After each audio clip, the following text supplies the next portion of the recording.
어려운 경제 뉴스를 쉽게 풀어드립니다. 경제 돋보기.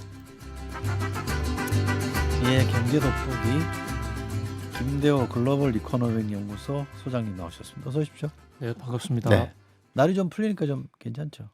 그렇습니다. 드디어 봄은 왔는데 그러나 우리 마음속에 봄은 아직도 출래 불사춘. 봄이 왔으되 아직 오지 않은 것 같아. 그런 생각입니다. 미세먼지 때문에 그렇습니까? 예, 사실 뭐 예, 마음속에 미세먼지, 눈이 아주 깜깜한 그런 탄핵 전국 앞이 안 보입니다. 네. 제가 별명을 하나 지어드리겠습니다. 예. 보면 볼수록 매력이 있다라는 말로 옛날에 볼매라 그랬잖아요. 그거 처음 듣습니다. 옛날에 그런 말 있었는데요. 예. 모르셨어요? 예. 예.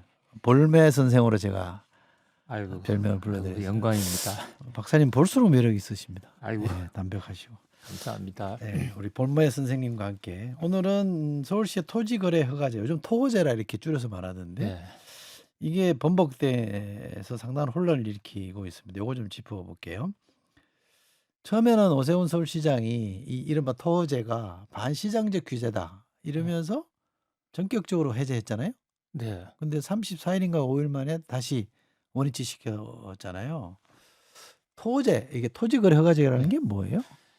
한마디로 토지를 거래할 때, 그러니까 네. 소유권을 이전할 때 정부의 허가를 받아야만 가능할 수 있게 하는 제도.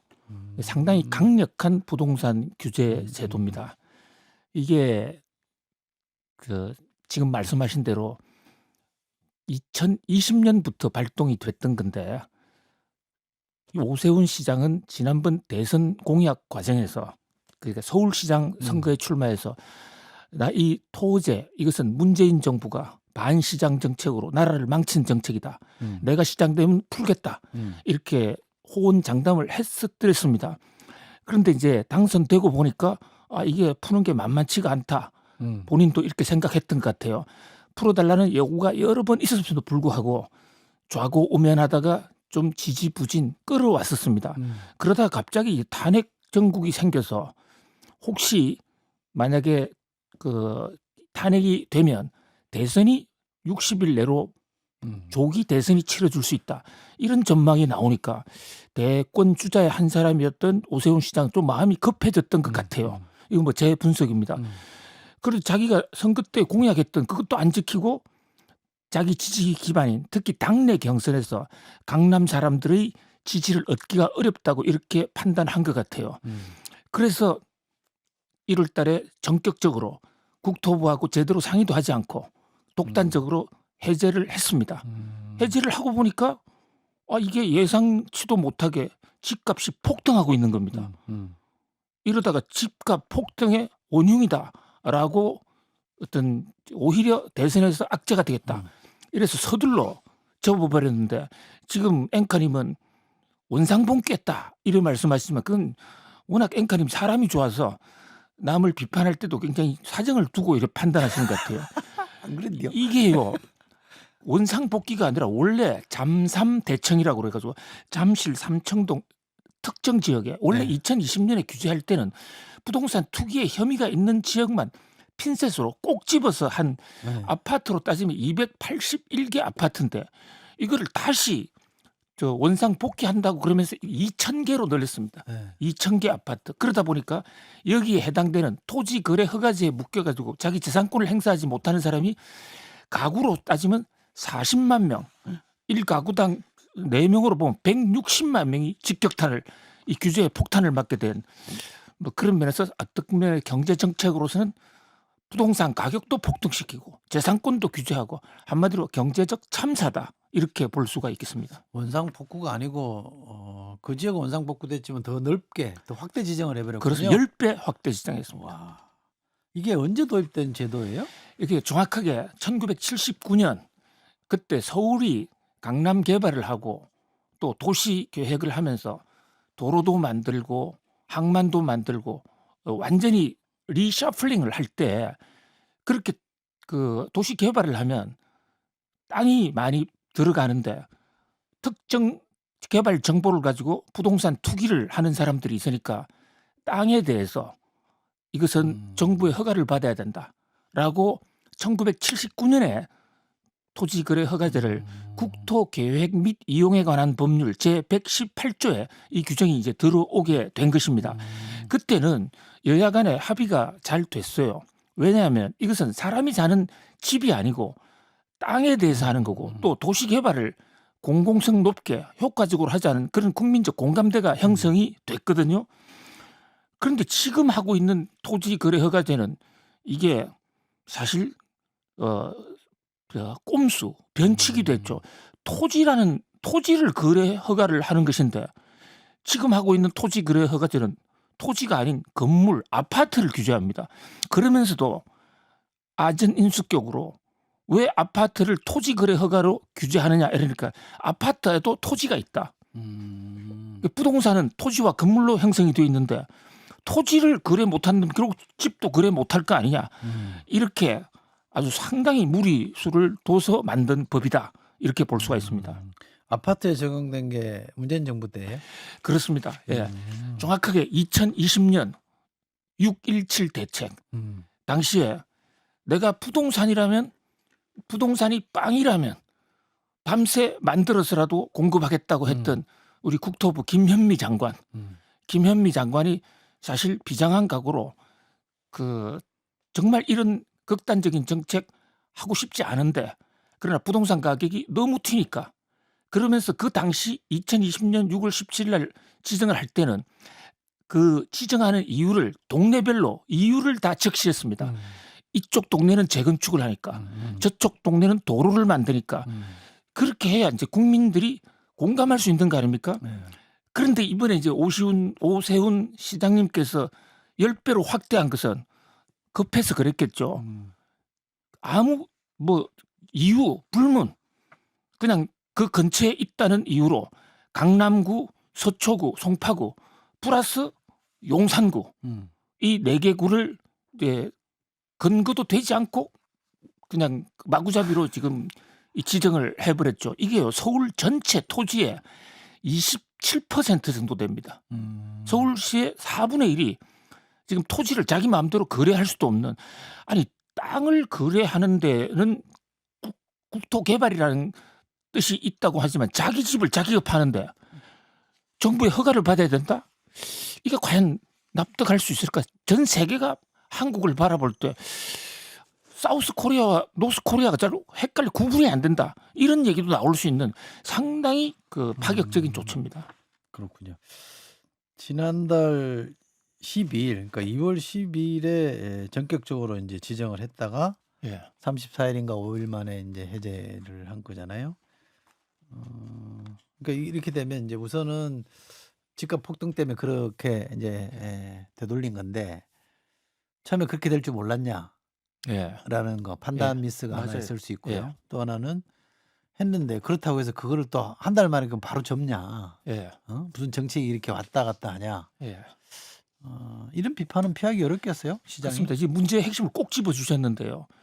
자, 지금 서울시 사실상 대통령 못지않은 국가적인 지도자, 자, 이 경제 문제 중에서도 부동산 문제가 굉장히 중요한데 이 부동산을 토지거래 허가제를 예고 없이 갑자기 해제했을 때 그 부작용은 생각하지 않는다 그러면 그것은 자격이 없는 거죠. 생각을 했는데 좀 오판했던 게 아니냐 보여집니다. 왜냐하면 지금 우리 경기가 안 좋으니까 부동산 가격 많이 잘 안 오를 거야. 이제 그런 그다음에 그보다는 더 대선이 60일 내로 다가올지도 모른다. 이 급해. 내가 이거 당내 경선에서 약속한 거 안 지키면 어떻게 당내 경선을 통과할 수 있을까? 그런 조바심. 이게 두 가지가 합쳐지면서 이런 참사를 야기하지 않았냐 했는데요. 여기서 크게 경제 정책적으로 보면 몇 가지 중대한 실수를 한 게요. 우선 토지거래 허가 제도가 아무리 나쁜 거고 아무리 반시장적이라 하더라도 지난 5년간 우리나라 강남구 일대에 실제로 적용된 제도입니다. 좋다 나쁘다를 떠나서 용수철도 이렇게 오래 묶어놓으면 그것을 갑자기 풀었을 때 튕겨서 나옵니다. 예. 튕겨서 나오면 옆에 대응 대책을 세워놨어야 되는데 아무런 대책도 안 세웠다. 이게 첫 번째 실수. 그다음에 두 번째는요. 경기 판단에 대한 서울시에 과연 경제 전문가가 있는가 좀 안타까운 생각이 드는데요. 지금 우리가 경기를 살리기 위해서 금리를 내리고 있지 않습니까? 한국은행의 이창용 총재도 우리 금리 내려야 된다. 그래야 불경기 서민들 살 수 있다. 그런데 집값 때문에 금리를 잘 못 내리겠다. 이게 거의 한국은행 금통위 할 때마다 나온 얘기거든요. 그럼 지금이 만약 코로나 때처럼 금리가 계속 올라가는 시점이었으면 그때 해제했으면 이런 부작용이 없을 것입니다. 근데 지금 선거 때문에 대선 때문에 조기 대선이 올지 모른다. 탄핵 때문에. 그래서 갑자기 하다 보니까 금리가 떨어지는 상황에서 이 규제를 5년간 억제됐던 규제를 한꺼번에 풀으니까 그 용수철이 튀어나오면서 금리 인하라는 옆에 폭풍을 만나서 그냥 한꺼번에 폭발을 한 것이다. 이렇게 볼 수가 있고요. 네.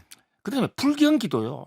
불경기 진단이 잘못됐습니다. 불경기도 종류가 여러 가지가 있는데 예를 들어서 수출이 안 되고 우리나라가 망해서 오는 IMF 같은 불경기가 있습니다. 네. 그럴 때는 이런 거 해제하고 활성화 정책을 써도 부동산 가격이 잘 안 올라가요. 지금 불경기는요. 우리 경제의 전반적인 기조가 지금 흔들린 건 아닙니다. 이 문제의 탄핵 때문에 네. 사람들이 투자할 때를 찾지 못하고 수중에 돈은 있는데 불확실성 때문에 투자할까 말까 이랬는데 오세훈 시장이 여기 있어요 하고 폭탄을 하나 해제해 준 겁니다. 저거 살아는 신혼 모양이다. 이래서 한꺼번에 지금 달라드는 시중에 투자로 가야 될 돈이 그냥 부동산으로 한꺼번에 몰려드는 이런 면에서 삼박자 모두 실패했다. 아주 정책적 참사다. 이렇게 볼 수 있습니다. 오 시장은 데미지 좀 상당할 것 같은데 이게 워낙 가격을 이렇게 묶어두는 효과는 확실한 모양이에요? 이 제도가? 논란이 있긴 없었습니다. 합니다만 효과 없었습니다. 없었어요? 예. 아니 강남 집값이 계속 올랐잖아요. 네. 그래서 김현미 장관이 2020년 6월 17일 날 이 토지 거래 허가제를 취하고 나서 강남 집값이 안정됐느냐? 그랬다면 이 정책은 효과가 있는 것인데 그 5년 사이에 전국적으로 강남 집값이 가장 많이 올랐습니다. 그러니까 옆에 이제 규제해 놓은 지역 옆에 바로 옆에 지역이 풍선 효과로 많이 올랐지만 규제를 했던 지역도 언젠가는 풀릴 것이다 라고 생각하니까 계속 올랐습니다. 그래서 바로 지난번 대선에서도 문재인 정부가 부동산 정책을 잘못했다라는 게 정책 방향이 틀렸다는 게 아니라 정책 수단을 시장을 잘 몰랐다 이런 국민적인 저항이 많이 있지 않습니까? 있었죠. 네. 그러니까 이런 규제 정책은 일시적으로는 필요할 수 있습니다. 그냥 갑자기 불이 확 붙는다. 그런데 이런 식으로 오래 갈 규제를 가지고 할 수 있다면 전 세계 어느 나라가 부동산 가격을 안정시키지 못하겠습니까? 그런 면에서 토지 거래 허가제 이것은 사실 위헌 소지도 많은데다가 정책적 효과도 이미 실패한 정책이다. 근데 이거를 이 해제를 하면서 둔탁한 어떤 플레이, 사전 좌고 우면 없이 정치적 일정에 급박해서 하다 보니까 참사를 일으킨 그리고 오히려 더 확대시켜 놨지 않습니까? 네. 그러니까 사람들은 노무현 정부 때 이런 일이 있었습니다. 버블 세븐이라고 그래가지고 이 지역만은 맞겠다. 그런데 그때 그 지역만 투자한 사람들 돈 다 벌었습니다. 정부가 가르쳐 주는 거예요. 아주 이 지역은 많이 올라가니까 이 지역 조심하라는 정부의 선이지만은 시장에서는 그 지역이 많이 오르겠구나. 규제는 영원한 게 아니다. 그래서 효과도 없었다. 이렇게 볼 수 있습니다. 근데 어쨌든 이번에 이제 다시 지정을 하면 예. 지금 이제 덜썩이 된 집값은 좀 진정이 된다고 봐야 될까요? 일시적일 겁니다. 일시적으로만. 예, 왜냐하면 토지 거래 허가제라는 게 뭐냐 이거 한번 들여다볼 필요가 있는데요.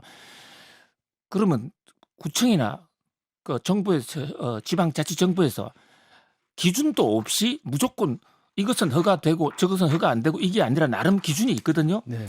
기준은 크게 4가지인데 그 중에서도 가장 핵심적인 2가지입니다. 우선 집이 있는 사람은 그 지역에서는 절대 허가가 안 나옵니다. 집 사겠다 해도 울릉도나 거제도, 강원도에 집이 있어도 산골 속에 한 채가 있어도 강남 3구 용산에서는 당분간 집을 살 수가 없는 겁니다. 무주택자만 집을 살 수 있다. 네. 자, 그다음에 2번째는 집을 사더라도 그 집을 사면 반드시 들어가서 살아야 돼요. 그것도 개인 자유권을 너무 침해하는 거 아닙니까? 실거주 해야 된다 이 말이죠. 실거주를 집 산지 6개월 만에 들어가지 않으면 징역 2년. 아 징역형이에요? 예. 그다음에 그 계약 무효. 그다음에 2년 들어가서 살짝 한 1년 살다가 나와도 징역 2년. 2년 6개월 내에 들어가서 2년을 실거주. 그것도 가족 한 사람이 빠졌다. 그럼 무효. 징역 2년. 아 가족이 빠져도 안 돼요? 예. 결혼해서 세대. 나가면 세대를 구성해서 세대 별도 분리 독립이 된 그 인정된 사람만. 그러니까 30년 그 30세 안 되는 미성년 자녀라든지 예. 이런 사람은 뭐 공부하러 다른 지역에 가서 주민등록증을 옮겼다. 그러면 무효되는 이 강력한 법이거든요. 그러니까 당분간은 이 집을 사지 않겠죠. 그런데 문제는요. 그렇게 되면 부동산 투기 심리가 이번에 오세훈 시장 덕분에 막 살아나 있는데 그럼 그 돈이 어디 가냐? 전 두 군데로 간다고 봅니다. 첫 번째, 집을 살 수 없어? 그런데 전세 들어가지. 전세값이 폭등할 가능성이 있고 그다음에 강남 3구야? 강남 3구 바로 옆이 어디야? 강남 4구도 있다는데? 또 용산 옆은 또 무슨 구야? 이게 풍선 효과. 바로 김현미 장관 때 2020년에도 강남을 묶어놨는데 전세값 튀었고 옆 지역이 튀면서 옆 지역 가격이 오르니까 예를 들면 압구정동은 묶여 있었고 반포는 안 묶여 있었거든요. 예. 그러니까 압구정동을 묶여 놓으니까 사람들이 전부 반포로 가서 반포 집값이 올랐습니다. 근데 나중에 압구정동을 가면 보니까 압구정도도 반포 못지 않은데 왜 압구정도 집값이 안 올라? 이제는 저기를 사야 되겠네? 이러면서 집값이 순환 매매가 일어나면 집값이 올랐거든요. 결코 토지거래 허가제 같은 정책 가지고 집값 못 잡습니다. 이런 정책은 벌써 정말 그 실효했다, 효과가 없다, 입증이 됐다 이렇게 볼 수 있습니다. 전세 가격이 올라갈 가능성이 있으면 당연히 그럼 갭 투자라고 그러죠. 예. 그것도 좀 많이 늘어나겠네요. 그 지역만 갭 투자를 지금 못하게 해놓은 거죠. 그러니까 실거주 해야 되니까 그럼 갭 투자는 안 되겠네. 그 지역만요. 네. 알겠습니다. 제가 집을 잘 몰라서 이거 참 제도 자체가 위헌이라는 것도 좀 설명을 해주세요. 그렇습니다. 홍준표 같은 당인데 오세훈, 홍준표 뭐 같은 또 대학 동문이기도 하고 절친인데 그냥 아주 맹공격을 하고 났었습니다. 뭐 정치 눈앞에 경쟁이 있다 보니까 아마 그런 것 같은데 네. 어쨌든 홍준표 대구시장의 주장에 따른다면 위헌 요인이 두 가지입니다. 첫 번째, 아니 토지 거래 허가한다 해놓고 토지도 없는 아파트가 무슨 토지가 있어요. 토지가 땅은 없어요. 공유 지분에 대한 지분 조금 있는데 네. 그러니까 꼼수 쓰지 말고 아파트를 규제하려면 아파트 거래 허가제로 바꾸라. 그러니까 토지라고 해놓고 아파트 규제하는 거 이거 위헌이다. 사기다. 한마디로. 그다음에 두 번째는 개인의 재산권. 자, 자유시장 경제에 내 재산을 내가 팔지도 못해? 내가 사지도 못해? 그게 천재지변이 일어나서 일시적으로 하는 건 좋다. 그다음에 홍준표 시장이 또 하나 지적하는 것은 자, 김현미 장관 때 지적한 것은 그때 지정할 때 투기 요소가 구체적으로 있었고 그것을 김현미 장관이 문재인 정부가 입증을 했는데 이번에 오세훈 장관은 2,000곳 무려 40만 가구에 이런 날벼락 폭탄을 때리면서 입증한 게 하나도 없다. 이게 네 마음대로냐? 그러니까 이것은 헌법 위반이다. 사유재산권 침해다. 이런 아주 맹공격을 하고 있는 것입니다. 그분이 말씀을 좀 세게 하시긴 하죠. 그렇습니다. 그런데 어떨 때는 좀 홍카콜라라고 그래가지고 뭐 좀 나중에 들어보면 좀 엉성하긴 한데 겉으로는 완전히 좀 자극적으로 화끈한 얘기를 해주기 때문에 자주 인용이 되는 그런 측면이 있는 것 같습니다. 지금 집값은 수도권하고 지방하고 격차가 좀 심하죠. 그렇습니다. 그것도 좀 격차 풀어야 심한 되죠. 정도가 네. 아니고 지금 완전 양극화. 네. 지방은요. 분양이 안 돼서 침체, 집값 뚝뚝 떨어지는 전국적으로 보면 지금 집값이 하락세입니다. 오로지 서울만. 자, 그 요인 중에 하나가 토지거래 허가제라는 이 괴물이 저는 서울 집값을 더 올렸다. 이렇게 보고요. 보다 근본적으로는 정부의 정책이 자, 지금 서울 특히 그중에서 강남 4구, 용산 여기에 있는 인프라, 교육 수준 그 베니핏을 그게 점점 더 이쪽 지역에 몰리고 있기 때문에 집값이 올라가는 것은 양극화되는 것은 어쩔 수 없다. 이것을 토지 거래 허가제로 못 먹는다. 오히려 수도권과 지방 전국의 균형 개발, 특히 국민들이 살고 바로 느끼는 교통, 교육 이 두 개만 빨리 전국 평준화를 시켜야 된다. 그것이 부동산을 잡을 수 있는 사실 가장 확실한 길이다. 이렇게 보여집니다. 중과세도 있죠. 다주택자들. 그렇습니다. 예. 그 대목도요. 자, 지금 집이 한 채, 두 채, 세 채, 집 보유 숫자가 늘어가면 세금을 중과, 이게 역시 양반이니까 이렇게 중과하는데 이건 폭탄. 예?